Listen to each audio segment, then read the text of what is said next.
Hello, hello! Welcome to the show. SykoYoda back here with another adventure in Minecraft, and today we are going to finish up some stuff with islands. I have been over at the main island working on things. As you can see, it looks a little bit different, but with that, I've been trying to get rid of all of the little islands around it to help increase spawning for a project.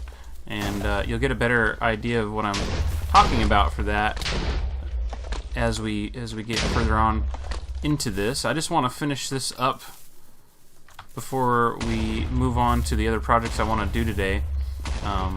Very close to being done. It's very cool having that ability to get gunpowder from the mob trap underneath my base. Made things very easy to get rid of these. There used to be another stretch right here. You can see how it's flat right there. And then, okay then, my phone's making noises. And then all of this right here was all island stuff too. That was kind of a peninsula part of that. And then we have a little one over there I think I'm going to try to take out as well to really move the land back far from the main island here. I want to hopefully encourage and increase mob spawning for the top of that for the concept of making the charged creepers so we can get some heads. I haven't quite figured out exactly how I'm gonna make that work more than it does already, but there's a lot of things I'm going to have to figure out as far as if I can move them, if I can try to do it where they're at. How does the blast radius work on that? Like, if I blow up a charged creeper on top of that thing, if he's surrounded by water, does he still create damage? Is obsidian explosion proof from a charged creeper?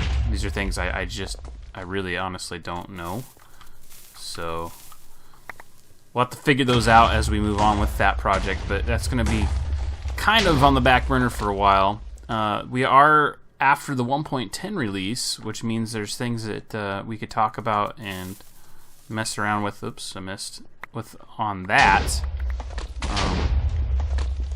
But I'm not going to mess around with it too much because I would need to go out very far to find another area that hasn't been explored yet to get a couple of the blocks there. Finding an ice biome for polar bears. I don't know how that works, if they automatically spawn in ice biomes. If that's the case, there should be some right by my base. I could go see if there's a polar bear around that area. Otherwise, I'm not going to go searching too much. Holy cow. I'm hearing sirens. You know, with these enchants being the way that they are, it sure does make things easier for underwater stuff. Something that has definitely changed from the earlier days of Minecraft is the ability to do things underwater, because that used to be such a difficult task. Essentially, it was easier to drain whatever area you were going to work in and do it that way. Start from a dry spot and then put water back in. But all aspects of the game have changed more or less, and some of them are good, some of them are bad. I'm honestly on it like a day-to-day thing, it seems like, with whether or not I am happy about the changes that happen from time to time, or unhappy about them. And every time there's an update that they change things, I've gotten excited. Until 1.9, when they changed really how the game plays, and I've struggled with that thought process and concept quite a bit. I still don't know how I feel about it, and it still, you know, kind of pushes me to go do other things. Kind of drives me away from the current version of Minecraft. Not drives me away from Minecraft, though. I think I briefly mentioned in the last episode how we were going to start playing some Skyblock or Sky Factory. It's an Bacon Donut Feed the Beast mod, and we have been playing that, and there's been some complications with playing multiplayer servers, so I've also played some single player. I've been enjoying it, but it made me realize something that I said a long time ago, and I don't know if I ever said it in a video, but I told everybody that asked about it if I play mods, and I said no, I play vanilla.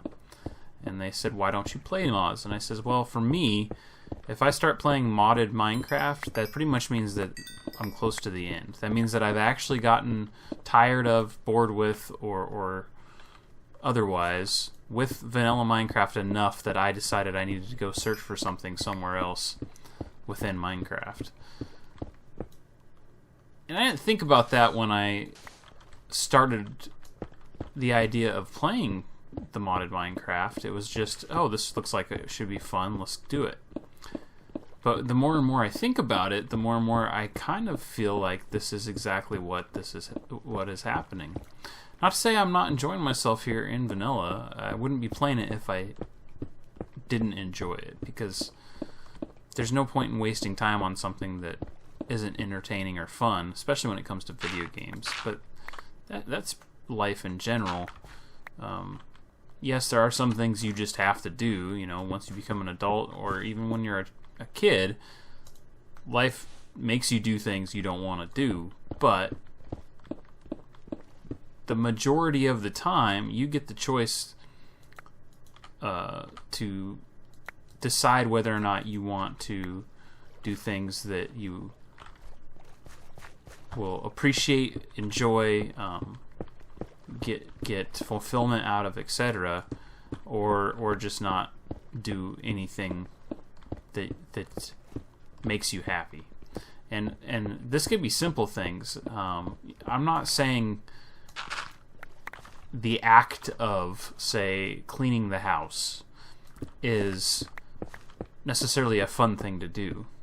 But after you finish cleaning the house, after you finish completely going through everything and dusting everything in a room, you still get a sense of accomplishment, and you still feel happy about it in the end. You see what I'm saying? So there's a lot of ways that you can feel happy or excited or something like that about what you're doing. But when it comes to video games, there's got to be more to it than that. Even in the thought process of doing it as a job, quote unquote, and which this is not for me. This is a hobby. But even in that thought process, it should bring you happiness, you know? You shouldn't ever feel obligated or feel like you have to do something. It should be, I want to do something. I want to do this. And it may be one of those things where I really don't want to clean the bathroom today, man. I hate cleaning the bathroom. And I actually do in real life hate cleaning the bathroom. It's one of my least favorite things to do. But eventually you're going to go... I know there was more down there. I just don't want to waste the time getting it all. Eventually you're going to get to the point where I need to clean the bathroom. It's just getting gross. Whatever. Let's do it. And then you get it done and you're just like, oh, it feels so good to have finally gotten that done. I'm so glad that I did it. And that's something that, you know, should drive you through everything in life. That should really be important when it comes to a job. Because although some people use this weird thing, cliche thing, like a job doesn't have to be work or whatever. To me, it's true. It doesn't have to be work. But that doesn't mean it can't be. It doesn't mean you can't have fun doing work. There's different ways of fulfillment and joy, and one of those is just the accomplishment or the acknowledgement that you completed a task or did something. I don't know exactly where I'm going with this line of thought. I do know that it is related to the thought process that I'm here in Minecraft and I'm still doing things, and something like this that is so mundane, I feel a sense of accomplishment getting it done. And as long as I'm doing something else to kind of occupy my time while I'm doing this kind of stuff, it doesn't really faze me. Like, a lot of times just digging out stuff, people are like, oh, do you enjoy digging those huge holes? Or digging out that thing for the giant alien orb in the last series, or any of that stuff? Well, no, not really. It gets boring pretty quickly. It doesn't mean that I don't enjoy the process, though, because by the time I get done with it all, it's like, I did that. I completed that. Look at what I accomplished with my own 2 hands here in the virtual world of Minecraft. Is there a difference between physical and virtual accomplishments? Yes and no. Nothing is forever. So to say that, you know, your virtual accomplishment may not last as long as a physical accomplishment, it's not entirely true. In some cases, virtual accomplishments could last longer than physical accomplishments. It's just one of those things. I do believe that fulfillment in life is essential, and I still feel like I'm getting something from that in Minecraft, in vanilla and modded. But is there going to be a time soon when that finally disappears? It's really hard to say, but when you think about it, I mean, how long have you been playing the game, and how long has the game been out, and how long has the direction of the game been going further away from what you originally fell in love with? It's an interesting thought process. Recently, Scree, one of the people that's on this server, and my friend that we play multiple different games with, she said when playing the modded version of Minecraft, best $26 she ever spent. That's how much she paid for the game. And when it comes to one single purchase for a game and how much time you've spent in it and how much joy you've gotten out of it, hands down, 100%, there is no comparing this game to anything else. There is nothing else out there that I have ever played that I've gotten that much entertainment out of. And I'm a huge fan of Fallout 3. I'm a pretty big fan of Fallout franchise in general. But Fallout 3 specifically, I played so much. So, in comparison, how does that sit? I always label that as my favorite game of all time. I haven't played that game near as much as I've played this game. I haven't put in near the amount of hours that I did playing this game right here. So, I might have to rethink that. Best game of all time for me very well may be this derpy little sandbox building game called Minecraft. So, completely filled my inventory with more stuff here, and really ain't got no place to put it at this point. I got so many things going on. Some of these supplies I need to take back to my base. Obviously, since I'm the one that dug them all up, I kind of want to do that. But I wanted to show you this before we move some stuff around. I think you've already seen that there was a way up here and stuff like that. I made a ladder all the way to the top. I can't remember if I've got this on camera or not. It's got vines and it's surrounded in glass, so that way, if you're looking at it, you can see through things here. Put string through there to keep the vines from growing to that section. Got some lighting in here. And then on the top, we've added some more detail on the outside, which you saw earlier. Kind of wrap the thing around a little bit better on the top. Make it a little bit more bold and enlarged. I brought a chest of materials up here. And this is part... Oh, can I not access that because of the vines? There we go. this is part of the thought process of mine of getting creepers to spawn. So underneath these things I got obsidian blocks. They're completely surrounded by water. They should be a spawnable block, but I don't know because if they have water next to them that stuff will spawn or not. I just have the one done at the moment because I'm trying to test it to see if it works. I haven't actually seen anything spawn on these since I put the red half slabs in place. Before the red half slabs were there, I did see a couple of spawns happen, but after that, nothing.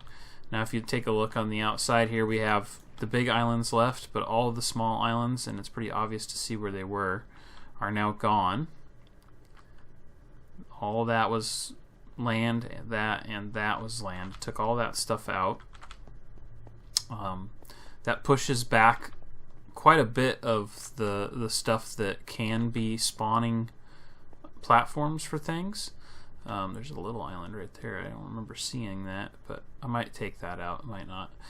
And then we have, you know, just the big stuff left. And I don't know how much time or energy I want to spend on lighting some of that stuff up. I think if I do light it up, it's going to definitely increase the possibility of spawning up here. Because it is loaded, there will be things that can spawn, especially in the closer regions like that and that. But it might not be something that I really want to spend too much time on, so I'll have to see how this works. I have been here in a lightning storm or two to see how that will shape up. I didn't get struck by lightning. I didn't see anything up here get struck by lightning either. We did, however, have tons of skeleton horses that spawned around the area.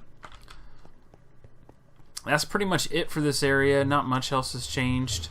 Rain added her building in place, and she has got stuff for sale, of which I've already purchased a whole bunch of sea lanterns, and I think that's all she has. Oh, that's right. She's got prismarine shards and tons of cooked fish in here.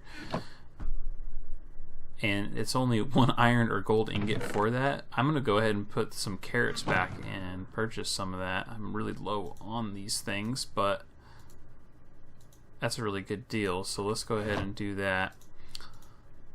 While I'm finishing getting some stuff moved around, I will tell you that the next thing we're going to do is work on getting a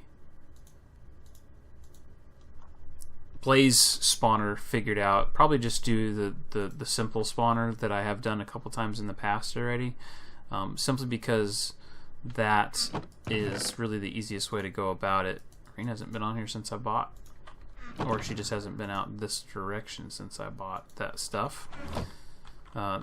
Three things of it should last me plenty. So I'm gonna organize my inventory here a little bit and get some stuff for that project as well, and then I will meet you over at the spawning platforms for the wither bosses and all that stuff. While we're over there, we can check out a couple other things as well. I also am not remembering if you've seen Rain's tunnel. She finished this off. Looks pretty cool. It's interesting that these colors you wouldn't think go together, but because of the white separation, it actually works really, really well. Makes for a very fun tunnel to go through too because of these. If you're coming from the other direction, it looks a little bit better, but patterns like that where you're going through them very quickly, it creates a little bit of an optical illusion in that sense. And then the distance that comes up from these as well on the side panels looks pretty good. Also ties in very well with her base, which we have definitely not checked out, but I think she's still working on that, so we're going to go ahead and, I don't know what that is, we're going to go ahead and not show that quite yet. We'll wait until she's got a few more things done to it. I think she's still got a couple of things that needs to be wrapped up on that, so Corbin and her have also been working on a place for his portal and stuff. He also has a minecart system that runs underneath. Oh, no. Underneath this half slab. Way down there goes all the way to his place. So he has to walk the distance otherwise, you know, if he wanted to come to this side. But he does have a bit of a minecart system in place himself. And then Rain's portal is right here to her base. But we're going to go over here and check out a place we haven't been in a very, very long time. Everybody's got the beacons that they need as of right now, so nobody's really headed over to this direction for much of anything. I know Water Bear unleashed a wither down here, not far from where we've been half-slabbing everything out and stuff. I was freaking out about that because I thought he might end up unleashing that on our platform for withers and whatnot, which would have sucked. But one of the cool things about coming over here is we get to check this out. This is one of the new blocks in 1.10. It looks basically like blood, if you ask me, but netherwort blocks. And since there is so much netherwort over here, we can go ahead and feel fine in grabbing some of this and at least just taking a stack back with us. I also have a fairly extensive netherwort farm situation on my floaty island at my place, so I don't feel like I need to come over here and just, you know, pillage everything. I think I'm gonna go ahead and get all this though replanted, since this is now a block. I'm gonna go ahead and take advantage of it since it's gonna be over here and more than likely loaded while we're working on the project we're gonna be working on with those pesky blazes you're hearing in the background. You know, it's just dawned on me, I don't even know what these break with. They're interesting block, no doubt. They still have the same kind of texture as the cobble there if you take a look at it really closely. Basically emulating those textures. They might be offset from where this one is, but it's essentially the same thought process as pretty much all the blocks are. I'm going to try this. No, that. They seem to break the same either or block.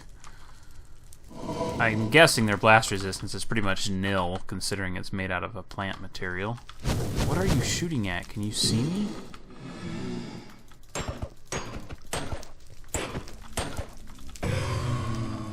Okay, I did hear cast around here not too long ago. So if you haven't seen this place before, this is the setup we did for improving spawnage for withers. It's worked out as a farm overall just for everything that takes place here. We've got a nice situation set up to keep us safe from the withers quite a bit. But something that was over here was this right here. And I decided I wanted to make it into a farm. Might as well, since it's in the area, if we need blazes. Especially since now that it's so important to all the whatchamacallits, the potions and stuff. You have to preload all of that stuff. So to me, it makes sense to get that going. So they won't spawn underneath this level. They spawn at the level and above. And the thought process behind this, if you haven't seen this before, is to make a down and dirty spawning pad for them. So it's now a 9x9 for all things. That is the spawning pad location right there. I'm going to go ahead and leave it that block for the moment so I know which one it is. And we go out essentially a 9x9. So from that point we go 4 in every direction, and that's the spawning area. Take you out real quick. There's a weird glitch. I don't know if it's in 1.10, but it was definitely in 1.8 and 1.9 where if a blaze hit a pigman, it would make the pigman angry at you. And eventually it would just go away. You didn't have to like leave the area or anything. It would take care of itself pretty quickly, but very, very annoying glitch to have, really. Alright, so we got that. Now if you take a look at that, this is the center row. So we got 1, 2, 3, 4, 5. So we can go out one more on every direction and we should have spawning. This is not something I have tested to see that the 9x9 actually works with blazes, I'm just going off of the information I have that spawners now are a 9x9, not an 8x8 that is offset. So that's what we're going to go with here to create that. Now, as you can see, I'm going to have to use a step up a little bit because I can't quite reach that area. Let's go ahead and kill you. Oh, big spawn. And they're going to fly away. Of course they are.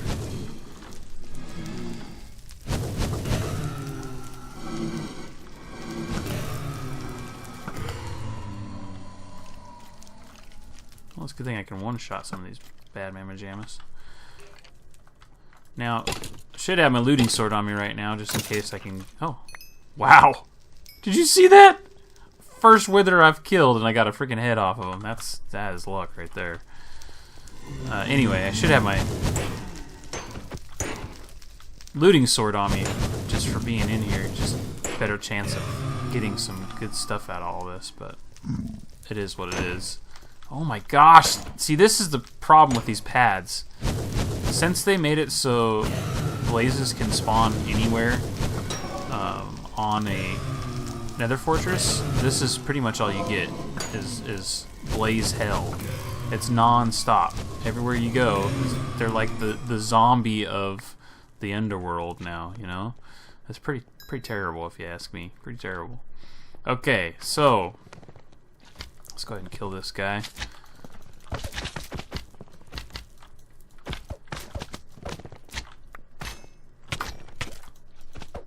These new sound effects are pretty nuts. I like them. It's much better than it used to be. At least they sound, you know, a little bit more squishy and less fappy. But, yeah, pretty interesting.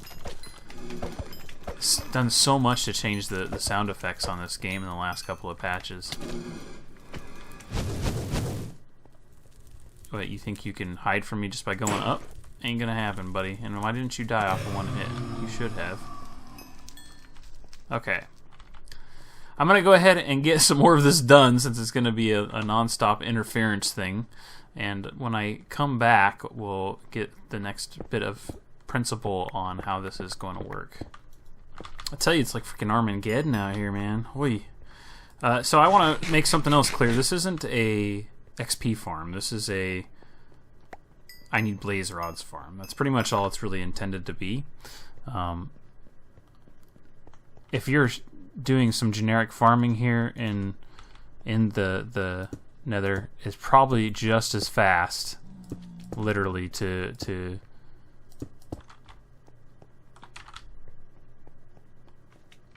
spawn things or get XP that way as it would be to use this farm. It'd probably be faster because you can move around and kill stuff. So that's not what this is intended to be or intended for. This is just, I need blaze rods. I'm gonna come and just get blaze rods. Alright, so I've got everything kind of set up here. I got a platform. This was the original blocks that I set up. As you can see, I have it set up right here so that I can only go to this height, and that's pretty important to making this be a little bit more protection for you and not getting had by everything under the sun like I am currently. This is non-stop, by the way. Non-stop. I've probably been working on what little you see here for about a half hour because I've been spending so much time just killing stuff, trying to keep everything clear.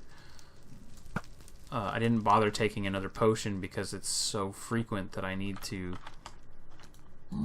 concern myself with it.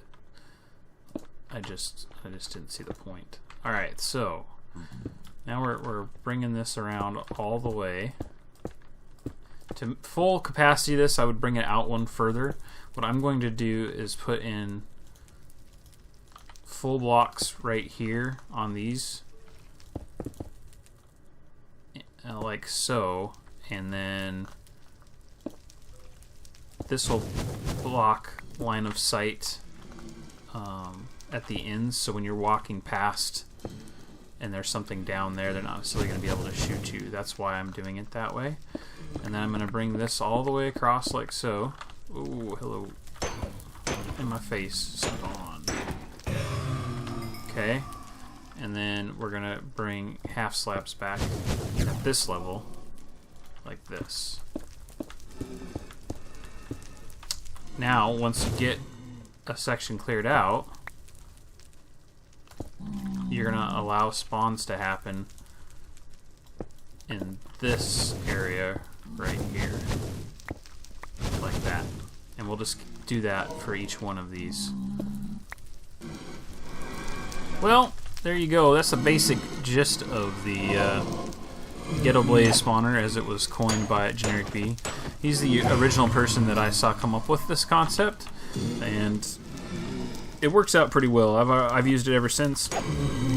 I've never had any complaints with it, and quite frankly, I think it's much easier than trying to figure out how blazes interact with pistons and stuff like that. It's just, it gets ridiculous trying to figure out exactly how they work, and this seems to do the trick. One of these might not be active or activated, but again, you can extend these by one if you would like to. I'm going to spend some time getting this side on both sides covered up so I don't have to worry about the crossfire happening constantly, but I don't think that needs to be done on camera. You guys on video, you guys got the basic gist of how this works. I don't even know if you would find this useful or not anymore. It's just one of those things that I always wanted to get done over here, and being as I was running low on blaze rods, I figured I would go ahead and accomplish that this go round and finish it off. As you can see, we just got layers with half slabs on the top covering it up. Make sure you go high enough to keep the spawns from happening on the outside of this thing, and it should work out just fine and dandy for you. Glad you guys could join me here for another adventure in Minecraft today, and I hope you are continuing to enjoy what I do or say. As I always do, I have fun talking to you guys and exploring things and doing new fun builds here in Minecraft on another adventure. As usual, folks, thanks for watching. I will see you next time.